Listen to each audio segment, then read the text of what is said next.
Welcome back સમાચારોમાં આગળ વાત કરીએ તો સુરેન્દ્રનગરના ચોટીલામાં જીનિંગ મિલમાં ઉઠમણું થતા અનેક ખેડૂતોના નાણાં ફસાયા છે। ખેડૂતોની પરસેવાની કમાણી 200 કરોડથી વધુ રકમ ફસાયા છે અને જીનિંગ સંચાલકો જીનને તાળા મારી ફરાર થયા છે। ચોટીલા જીનિંગમાં વાયદાઓ કરીને ખેડૂતો પાસેથી કપાસ લેવાયો હતો અને રક્ષાબંધનના બીજા દિવસે રૂપિયા ચૂકવણીનો વાયદો કરાયો, પરંતુ આજે જ્યારે ખેડૂતો જીન પર પહોંચ્યા તો ત્યાં ખંભાતી તાળા જોતા જ તેઓના પગ તળે જમીન સરકી ગઈ।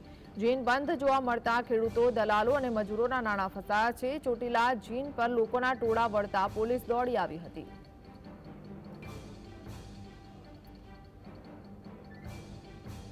ખેડૂત ભાઈઓને જે પરસેવાના ટીપા પાડી અને કપાસ લઈને જે જીનમાં આવેલ છે અને જે 5-7 દિવસની મુદત દે અને એવું ઓછામાં ઓછું 200 કરોડથી વધારે એટલું જે ચીટિંગ કરી અને ચોટીલાના ખેડૂત ભાઈઓનું યોગ્ય છે એના પ્રશ્નને હલ કરવા માટે મેં અહીં આવ્યો છું।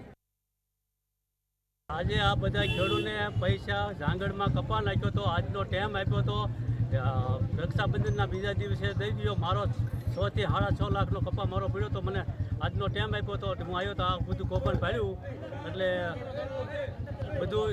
બધું આવું જોયું એટલે પછી બધા કે વીઆઈ ગયા ઉઠામણા થઈ ગયા છે એમ।